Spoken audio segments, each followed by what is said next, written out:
Today on the show, from the Yo, Is This Racist podcast, Andrew T., narrating a chapter by Harvard Lampoon president Suchetas Bokil, plus an interview with Jamie Denbo. It's The Novelizers.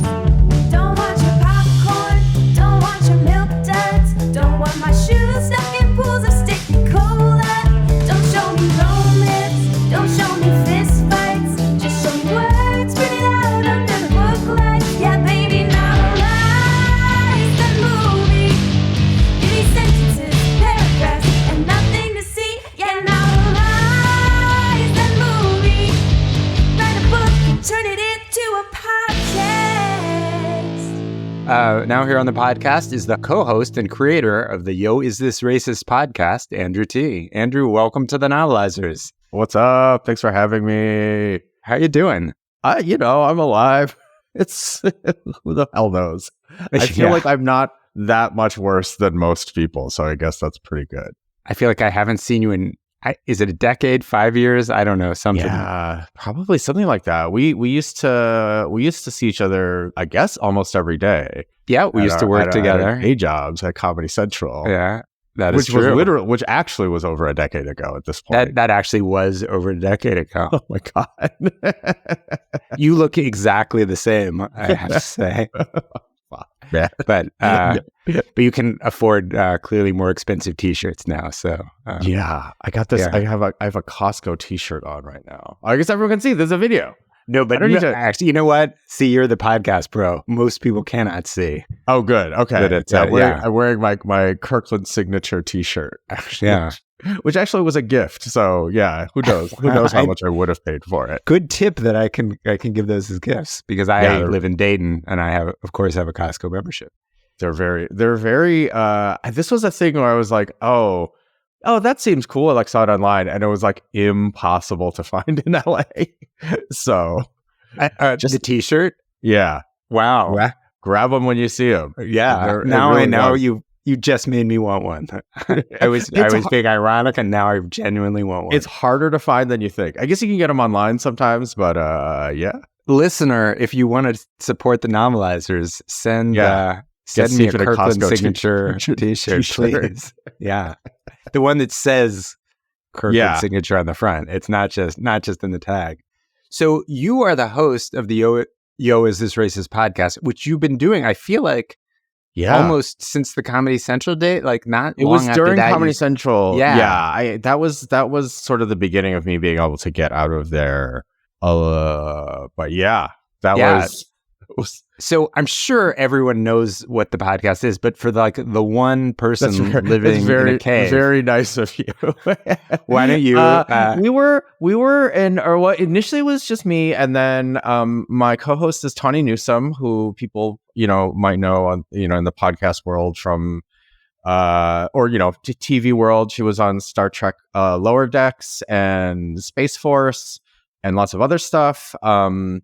But why am I giving her credit? She's not here. But yeah, we were like an early Earwolf podcast. And then we left Earwolf during the pandemic. And we've been just kind of like independent. We're like the world's most obvious advice show because it's like people call in with like, is this racist? It's like, yeah, it's fucking racist. You knew that before you asked. And that's pretty much it. Although lately we've been trying to pivot into just normal advice because turns out at the heart of most of these questions it's essentially boils down to, have you just considered not being like a complete lunatic? Right, because that mostly is the answer at its base. But yeah, depressing and easy, and it's a podcast. that it's really underselling it. It's much funnier than that. Well, it's depressing to me. Oh yeah. Well, yeah. So you're joining us because you are narrating a scene written by Suchetas Bokil, who began as our first Novelizers intern. Oh and, shit! Rose through the ranks and is now in a couple weeks and is now a co-producer of the show. He's also the president of the Harvard Lampoon. So if we're lucky, we'll be working for him sometime in the next couple months. A go-getter. That's wonderful stuff. So he wrote the chapter you're novelizing, but I'm wondering if you can catch us up a little on, not to put you on the spot. Do you remember where you just narrated? But do you remember where in the Matrix it was? It was the scene where Cypher is. It's the steakhouse scene with Cypher the agents, if I recall correctly, which has always been one of my favorite scenes of the Matrix, because first of all, the steak of all the special effects and like care to attention to detail, that steak does not look good to me when they put it on screen. There's something so weird about everything else is like perfect, or at least exactly how they wanted it. It feels like, and maybe there's a point to that steak that I'm missing or a subtext, but that steak just looked like a. I mean, I'm not a filet mignon guy, I guess, but it just it did not look good to me. No, it's a matrices steak or whatever. And then the thing, I don't know if I'm getting ahead of the questions here. You can spoil the movie for anyone. Everyone here has seen The Matrix. Well, less about the movie, but about my my chapter. Yeah, which was I am old, and there are several DJ Khaled references in this that I'll just say took me way too long to like look up and like figure out how to do it. And I'm assuming all the bad takes or the fucked up takes have been edited out. Yes. But there were a lot, because I was just like, I don't. That's why it helps to have some people under our age writing for the show. It was wild. I was just like, fuck. Well, so they learn about The Matrix, and we learn about pop culture after 1985 or whatever. It really was. It was some grim shit. So yeah, that's my big behind the scenes moment where I was like, I'm sure I did it right. Hit me up on Twitter and let me know how wrong I did the DJ stuff. It's funny either way. But now let's rewind a little bit, and since we are old and we remember, I'm assuming you saw The Matrix in the theater. Yeah, I saw it. Yeah, you grew up in Ann Arbor, right? I grew up in Ann Arbor, but I'm old enough that I was already in college when The Matrix came out. And I saw it almost certainly. I'm trying to remember which.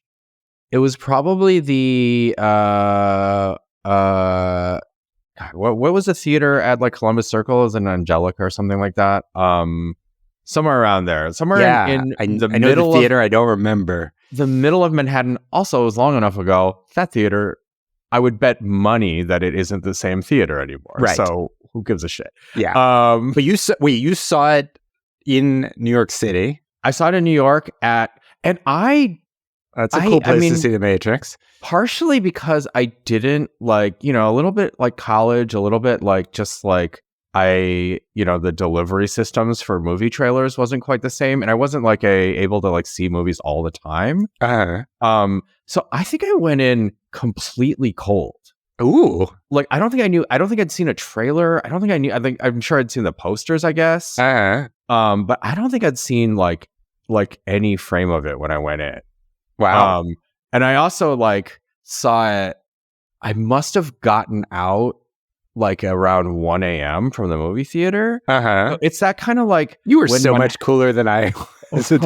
Well, it was like I don't know, man. It was like no, it's all right. I probably didn't have class the next day, or I shouldn't have been out that late anyway. But it's that thing where like even though Manhattan's very busy, it's still like shit winds down at a certain point. It was like late enough at night, and maybe it was like a weekday or something like that, where it was like pretty deserted on the street. So it was very Matrixy feeling. Yeah. Like when I was walking around and got out, and I was like, this fucking rules. Yeah. So yeah, my mind was like very, very, very blown. I feel like that was definitely my first experience with The Matrix, was seeing it, but also like kind of like, like just like fucked up and out of it and a little sleepy and walking on the street, and it was The Matrix outside. Yeah. And I was like, oh, this is crazy. and that paranoia lasted the rest of your life, I'm assuming. Yeah, I guess so. Yeah. It must have. I don't know.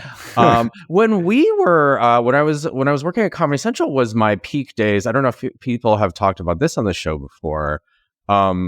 where I was reading the graphic novel series or the comic series, I guess that I read it as trade paperbacks, The Invisibles. No, we have not talked about which that. is a lot. It's I feel it was one of those things where there either was a lawsuit or a nascent lawsuit. Okay. Because so many and I think it was actually settled amicably, but like there's enough images from the Invisibles in the Matrix. So that came out first. It came out first, and they are very, very different. But it was one of those things where like I was like, oh, this is the book that like some people claim that the Matrix was ripped off from, Well, and it was more Is just everyone like, in a simulation? Is that? there's a little simulation, but there's a lot of there's a lot of the in the Invisibles they call it magic mirror. There's a lot of like vomiting up like mirror goo. Okay, that specifically was and agents, and like there are a couple shots from the Matrix that are like when I was reading this all obsessively online and people are like, see, this is plagiarism. I was like, I don't think this is plagiarism, but I do see their point. Yeah. Like I absolutely see what these people saw when they were like, this is, but it is in tone. It's a very like kind of 90s comic book. So there isn't really the tone of the Matrix. And of course, like it's but yeah, it is just kind of like a kid, in the Invisibles case, like a street kid from I think Liverpool gets like kind of like pulled into this like secret society of freedom fighters against the like the all powerful. It's not a simulation, but it is sort of like this like all knowing machine, like behind the scenes kind of. It's a very very paranoid comic book. It's quite good. I don't know. I'm going to check it out. You've sold me. I'm going to check it out. Highly recommend it. It's very. I feel good. like in the future, I mean, in 6 months or a year, everything is just going to be made by AI, and then we'll be like, oh, which comic book or movie did the AI take this from? It's just going to be it's going to be a fun game to identify. Depressingly true. Plagiarism will be quaint. That is true. That is the thing that makes us dinosaurs is caring about plagiarism. Oh, a human ripped off another human. That's so sweet. Cool. Well, we're going to get to the chapter. But first, I'm going to ask our listeners. Well, I'm going to ask you, do you think that our listeners should support this podcast on Patreon? What do you think? I don't know. You run a podcast.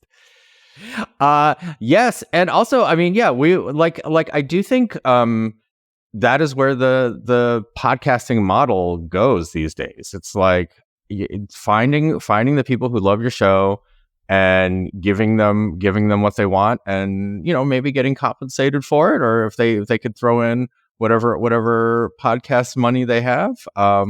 That's the future, because otherwise all media is controlled by the machine, and it's getting winnowed down into just funnel. Sure, we all love folks like the best version is Conan O'Brien, but like, do we really need more celebrity podcasts? Throw your support to independent, cool podcasts like or in our Novelizes. case, independent cool celebrity podcasts. Yeah. But you know what I mean. You're not just riding off of celebrity is dating to say we're unknowns for the most part making the show. Support independent podcasting.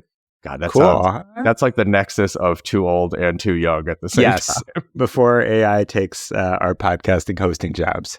Yeah, for real. Cool. Well, thank you for joining me. And thanks for having me. Everyone, listen to Yo, Is This Racist? And now listen to Andrew T. novelize us. Chapter 11. Spoiler alert. Novelized by Suchetas Bokil. Narrated by Andrew T. As the Nebuchadnezzar continues its cyclical rotations through the sewer main, Tank sounds the alarm. "We're got burble." Everyone looks at him confused. Tank realizes the problem. "Oh, wait, sorry, the line was, we got trouble. Always mess that one up." No one else laughs, because this is The Matrix, not some goddamn joke. The room suddenly becomes animated in panic. A sentinel is nearby. Morpheus arrives in the cockpit, disheveled from a long night of playing online poker. The origin and rapid escalation of his online gambling endeavors are the subplot of this movie that they probably could have just cut. He always lost. Still, he pulled himself together and turned to Tank. Did Zion send a warning? No, of course they didn't, you fucking idiot. That's why everyone's freaking out. Is what Tank wanted to say, but he couldn't complain just yet because there's still a whole hour left in the movie. So he just replies with a simple yeah and moves on. As the Sentinel approaches, the ship goes dark and the crew quiets down. Remember everyone, complete silence, Morpheus reminds them. A few moments passed until suddenly, a voice echoes from the lower decks of the ship. Hey guys, I think the lights went out. It's Neo. Guys? Trinity? Oh, Trinity. Oh, Trinity. Where did everybody go? Are you guys hiding? All right, well, I'm coming to find you.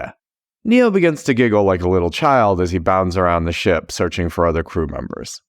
Back in the cockpit with the rest of the crew, Trinity face palms. This is the guy we picked, really? She whispers. Morpheus would have taken offense to this if he weren't too busy trying to remember the password to his PokerStars account. It's a scene that's meant to remind the audience of the woes of gambling addiction.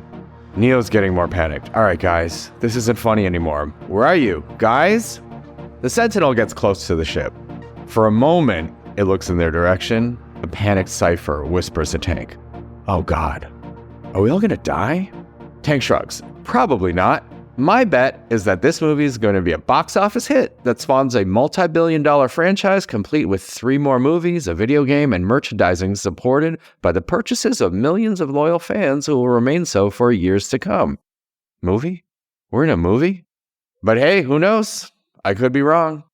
As Cypher reels in shock with the possibility that he's actively starring in a cinematic masterpiece, the Sentinel leaves, and the crew breathes a sigh of relief.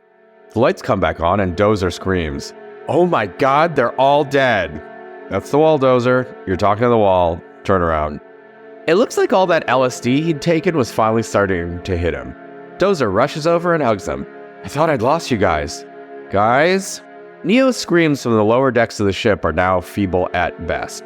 They left me. They left me. There's a loud thud as he falls to his knees and begins to sob. And that's the guy who was supposed to save them. Yeah, I know, they're so fucked. Later that night, Cypher is alone in the cockpit, staring at a series of oscillating numbers on the computer screen. The Matrix. He's hunched over as if he's hiding something. What are you doing? It was Neo. Seems like he couldn't sleep. Are you talking to me? Cypher had just been caught red-handed. I'm just jerking off while staring at the Matrix, he shamelessly replies. Neo nods understandingly, which tells us that this disturbing sequence of events is apparently a totally normal occurrence on the ship. It is still unclear to this day why the filmmakers included this detail. This is what the Matrix looks like, just a bunch of letters and numbers. Neo looked confused. You know the Matrix, the thing you're supposed to save us from?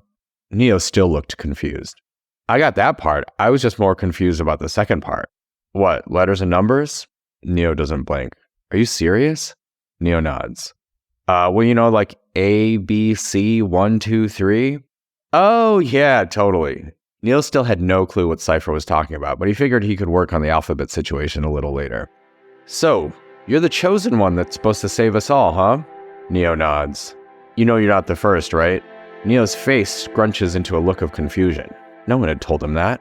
Oh yeah, no. Every couple years, Morpheus finds some guy and thinks he's the one, and then we send him out there and he just gets absolutely mauled by an agent.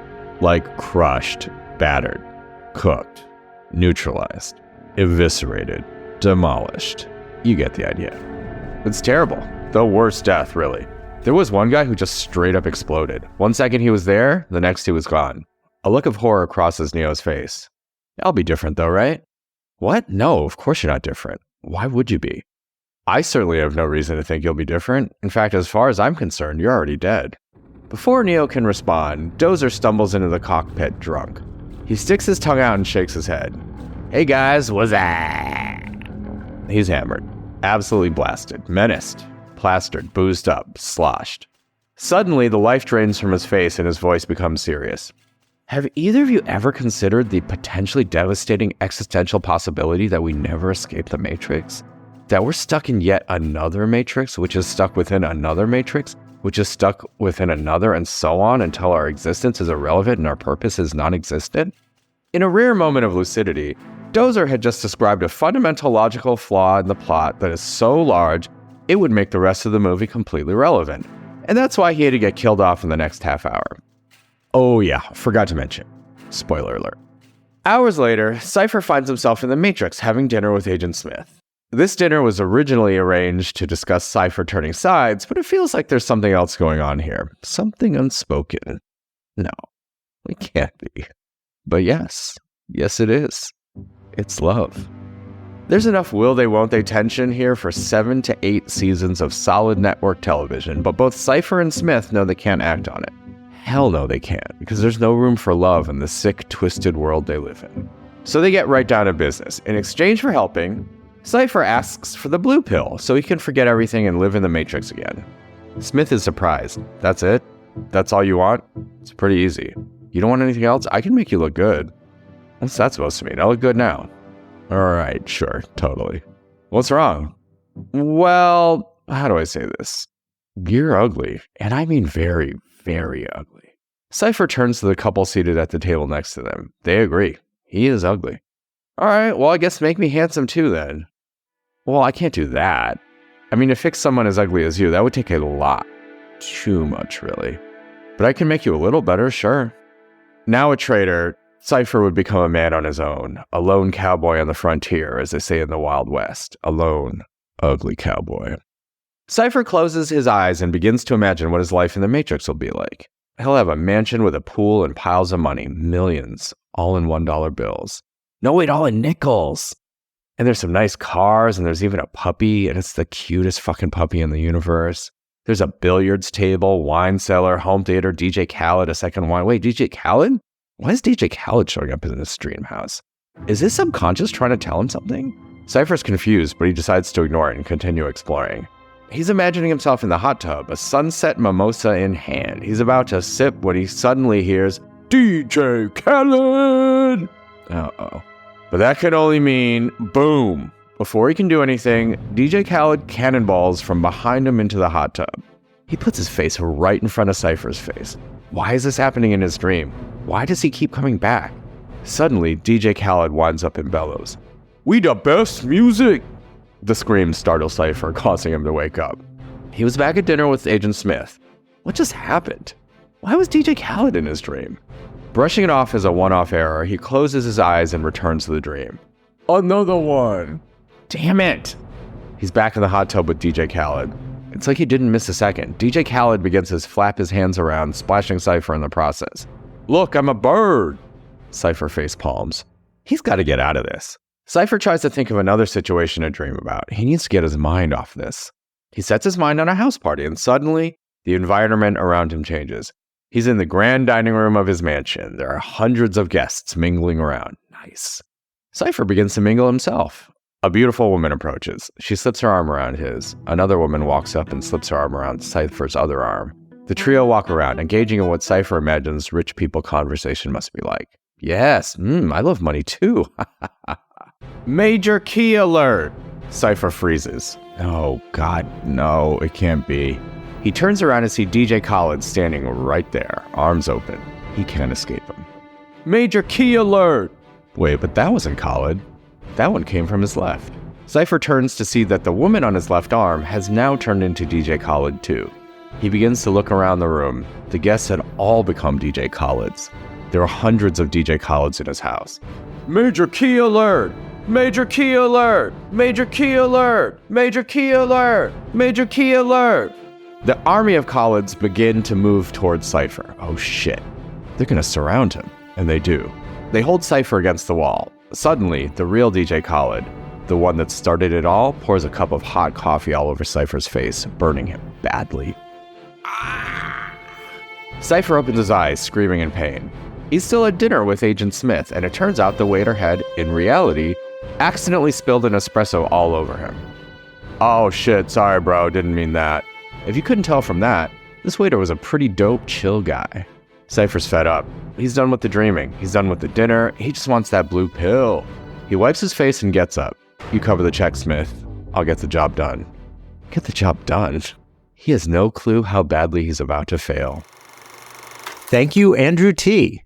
Every week on the show, we interview someone who worked on the film The Matrix behind the scenes. So let's roll that tape.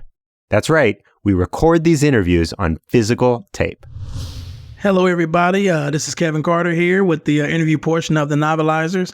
I am here with the great Janice Denbo, who is in charge of, and from what I hear, the owner of the chairs that was used in the movie The Matrix, where they was using the red and blue pill iconic scene, the chairs they were sitting in. She was in charge of those. Hey, Janice, how's it going? Oh, it's going 93 years young and 4 months old is how it's going. Thrilled to be here. Wow. Yeah. Well. Welcome. I mean that in every sense of the word. Glad you're still here. Kicking. You know what the secret is to a long life? I would love to know. Alcohol. Like rubbing alcohol or drinking alcohol? Drinking alcohol as much as possible. I'm pickled from top to bottom. Yeah. What I loved about The Matrix, since you brought up my moment in the glamorous world of Hollywood, was I never thought I'd have the opportunity to provide some of my wares for such an iconic moment. Why did you feel you wouldn't have had the opportunity? Well, this may surprise you based on some of the nude photographs I'm sure you've Googled of me, but I never saw myself as someone who was that much of a star seeker myself. I considered myself just a typical American woman, someone with a simple life. And simple dreams and simple goals. So I was most excited when a scout from Hollywood came to my home outside San Diego in a little town called Vista, California, and said, "We heard that you might have some of the antique chairs we're looking for an iconic moment, or what we presume will someday be iconic." Basically, stardom knocked on my door, young man. I wish that would have happened for me. That someone could just knock on the door just to use some of my antique stuff. Used to be that you would get discovered at soda shops. You ever hear about that? Some young girl sipping a soda like in a Norman Rockwell painting, and a big Hollywood producer, usually a Jewish fella, would come in and say, "Hey, you should be in my film." And that's how it happened. I thought those days were done for me until someone else, I don't quite remember whether it was a Jewish fella or not, knocked on my door. He was wearing cargo pants and said he was with the locations department.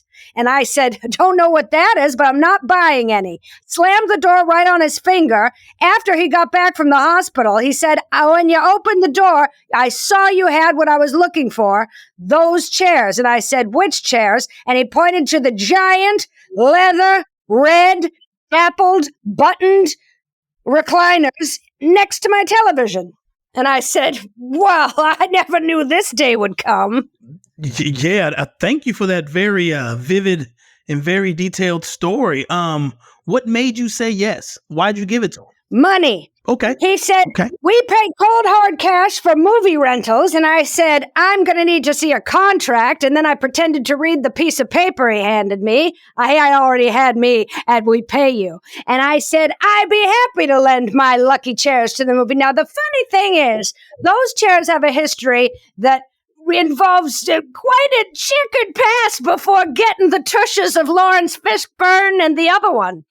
I can tell you, I conceived 2 of my children on either one or the other. I can't quite remember, but you'd have to show me the chair, and I could tell you just from looking at it. Oh, yeah. I'm sorry. It just, this is such an interesting thing that's happening. And it's like most people I interview, there's a profession there, but it's like you was just at the right place at the right time. 100%. See, that's why it's so important you have me on. Be prepared for life to come at you, young man. You never know when someone is going to come along and offer you the chance of a lifetime. Now, this was back, let me think. I'm trying to think. Can I still say the word slut? I was a slut for a good portion of my late 20s, early 30s, into my 40s, and most recently a few times in my assisted living. But the point is that those chairs had a lot of wear and tear. I put a lot of my dander on them, a lot of mileage. They were the kind of chairs that, as I recall, were handmade, passed through the family. They came over from various countries. I'm one of those mutts. I've done my DNA. Have you done your DNA? I mean, when you say done it, like 27 and me. oh, you mean no? I did something called African ancestry. Whoa, wonderful. Well, as it turns out, my chairs were probably passed down from one of the portions of the European somewhere white. Anyway, they made it all the way to my house, and as I said, by the time I got to my 20s and I had moved out, my mother said, you can have these chairs, because she's kicked me out of the house for being I don't know if I can say the word, but slut. Anyway, I brought them with me to my first independent apartment. And as I recall, it was the 50s or 60s. My math is poor. And I knew that those chairs were lucky. Anyway, all these years later, it's 1998, and they are in what I believe you in the business would call pre-production on what sounded like an insane concept. In fact, when they were coming in to give the director a little look at whether or not these chairs were the right chairs for Larry and the other one, I said, what's your movie about? Is it a romantic comedy? I love romantic comedies. Have you ever seen When Harry Met Sally? Does that star Tom Hanks? No, it's the Jewish fella. And then the one from the one who's had all the plastic surgery. Anyway, he said no. The Matrix. It's about an alternate sort of dystopian. The world is not the world. To be honest, I blacked out when he started talking. I said, this sounds like a disaster. He said, we're willing to pay you double for the chairs. I said, double over 100. I said, you're going to buy these chairs or rent them for $200 each.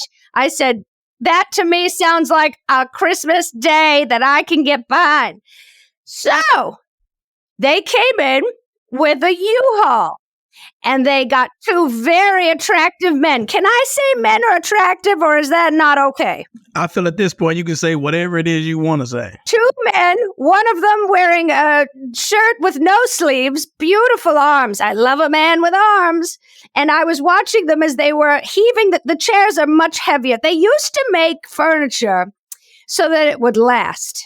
Now, everything is IKEA. Number one, you put it together yourself. No, thank you. So, no thanks.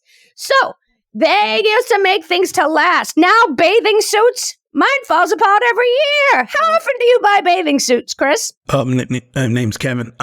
Yeah, I buy bathing suits. I don't really buy bathing suits. I just have basketball shorts that I just wear, and I tie them up tight, hoping they don't fall and show my junk. Well, Chris, first of all, I, for one, will tell you that as a woman who's lived, show everything while you can. Because after a while, your junk is not fit for human consumption. So, you say your name is Kevin? Yeah, this is Kevin. Okay, Chris.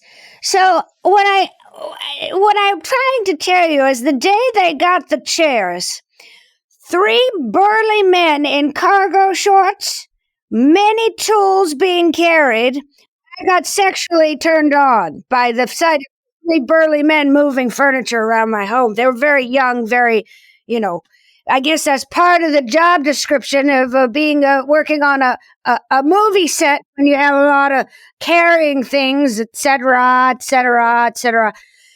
I put out the chairs, and then I was given cash, and that was how that went. So, as I recall, they were sweating a little. Am I allowed to say that sweat looks good on a young man? Yeah, I feel like you don't have to ask, but I feel like you're going to. So yes, you can say whatever it is you want to say. Now, I said this is quite an assortment of gentlemen. There was a short one, a tall one, and one that had a little junk. We used to call it junk in the trunk. You understand? Mm-hmm. I know exactly what that means. Right, a fat, beautiful, round apple, but a large apple, an apple that So I said to myself, I would be willing to take a pay cut to spend an afternoon with one or three of these gentlemen. Now, the locations manager, which I learned is a person on a film set who goes and looks for sometimes places to shoot, had been looking in the neighborhood and saw my chairs through the window. That's how that all came down. Opportunity came literally knocking, as I said before. Mm-hmm. He said, they're not prostitutes. Am I allowed to say prostitutes? He said, they're not male prostitutes or gigolos, which is Spanish for gigolo. And I said, well, pardon my assumption. I was making what I thought was a generous offer for employment. And he said, but we're not selling sex. We're just renting your chairs. So that was that. And then they left and brought them back several weeks later. And one of them was scuffed, which I believe had something to do with what they called Keanu Reeves's frustration on the set of the movie during the blue pill, red pill off. It was such an intense acting exercise, as I understand, that he got frustrated. Yes. And slammed his hand down. He had been wearing some sort of sharp ring or jewelry and scratched the leather. They still owe me for that. Wait. You said they still owe you for that? Yeah. What happened was they dropped off the chairs when I wasn't home. Now, I might have been at a doctor's appointment, or I might have been at a supermarket, or I might have been visiting my sister-in-law, or as it turned out, I might have been at the park, and I do play bridge 4 times a week. I cannot quite recall where I was, but I was not home. Mm-hmm. And actually, because I wasn't home, they left the chairs on my walkway, which was a real pain in the ass, because I had to ask my neighbor, whose son was on probation and was not a nice person, to help me lift them into the house. Now, I didn't like talking to him because he got into a prison fight and had he had one eye, which I found unsettling, like a pirate. Now, am I allowed to say pirate? Yeah, I think so. He looked just like a pirate, okay? And not a friendly one like Johnny Depp. Okay, one of the ones from the old days when they had hooks for hands and would really just disembowel you on the spot. It was a different time. So, as I recall, I had to get that son of a bitch to bring in my chairs, and then he felt I owed him for moving furniture. Do you know how much I had to pay him? $200. Correct. Oh wow, I was right. Yeah. Oh man. I really broke even for just the story. So Yeah. the advantage to my doing this particular interview is that maybe someone involved with the movie will find a way to compensate me perhaps more appropriately than how it all shook out. Well, I'm glad you said that. I didn't want to say it now. I was going to say it later. But I do have some good information for you. I actually did some research and I got in touch with the producer and the location manager of The Matrix and talked to them about your situation and asked them about, what's in the reimbursement for you. I hate to tell you, Clem, but you know how this feels to me right now? It feels like I'm on the Showcase Showdown and I just spun the wheel and won 100. You understand? Yeah. That's how I feel right now with that information. I mean, honestly, if I were a younger woman, I would go masturbate. Now, why I say that is because we should honor ourselves and really celebrate the little things in life. But I'm an older woman and nothing works anymore. Do you understand what I'm trying to tell you? Unfortunately, I don't understand that part of things not working anymore. That frightens me. But I got the gist. I got the gist of it. And what it means is I'm happy. I am happy. Everything has a reason. Leave your door and your legs open for opportunity. That's very sound advice. I'm just hoping I can record that and play it for when I try to talk to women and you live by those same principles. And I think my life would be a lot happier if that was the case. I couldn't agree more. You deserve joy. We all deserve joy. And to be honest with you, if it were my choice, I would pick whichever pill kept me the happiest and always be fucking. Yeah, from what I hear, it's definitely the blue pill. I'm glad I could make you laugh. That made me happy. I'm glad I could make you laugh. I do have one question for you, one final question for you, if that's okay. Absolutely. You seem like a lady who is in tune with her freeness, and enjoying life, and just appreciating the small things, correct? Absolutely. All right. So, how did it feel knowing that your chairs had the ass of Keanu Reeves and Lawrence Fishburne sit in them? I'm not going to lie. The pride I have and the joy I have, unparalleled. I have 3 children, and none of them measure up to the joy of knowing that Keanu's ass and my ass have been in the same arena. You understand? I sometimes will put my nose down to the cushion and say, Fishburne. Yeah, that's that. I don't think I would go that far as sniffing it, but they say if you sit in the same chair as somebody else sat in, y'all basically had sex at that point. Oh, I knew it! You and I have to get together. We're on the same wavelength. You and I, we gotta get together. I know what I'm gonna do. I'm gonna direct you and all your listeners to my OnlyFans. Okay. All right. Well, I'll talk to my grandson about setting up some other way for you to get in touch with me. But I mean, I don't know. Like, here's the thing. I'm an OnlyFans fan. I just feel in our situation, I would just take a phone number. 772. Yeah, you don't want to do that. We can talk. We can talk offline. You know what I'm saying? We can exchange information and things like that. It sounds good to me. I feel like I've been molested in a good way through your words. Yeah, listeners, she said in a good way. She said in a good way. It used to be the little molestation meant you were good looking, but I understand things have changed. Different world. Yes, definitely different world. Janice, I want to thank you for an amazing interview. You are an amazing woman. I hope to one day live to be 93 years young. I hope you live 93 more. I hope you finally get to a point where you can, use your body again, Listen, Colton, I hope on my tombstone it says, this woman provided comfort for the asses of 2 of Hollywood's biggest stars. Amazing words. Ladies and gentlemen, I have been Carlton, Chris, Kimchi, Krang, and also Kevin. Please enjoy the rest of the podcast. That's it for our show today. Join us next time for a chapter written by comedy writing legend Rachel Axler and narrated by Allison Pill, star of Scott Pilgrim vs. the World, Star Trek Picard, and Hello Tomorrow. Special thanks to this week's guests, Suchetas Bokil, Andrew T., and Jamie Denbo. Stephen, unplug us from the Matrix. Sure thing.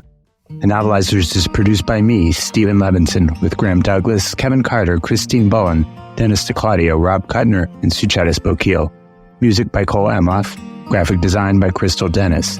Theme song by Andrew Lynn, performed by Knots. Special thanks to Chris Karwowski and WYSO Radio in Yellow Springs, Ohio. The Novelizers is a work of parody unauthorized by Warner Brothers. Follow The Novelizers on Instagram, Threads, Facebook, and TikTok, and please donate to our Patreon. Copyright 2024, Novelizers LLC. Take us out, Amy Mann.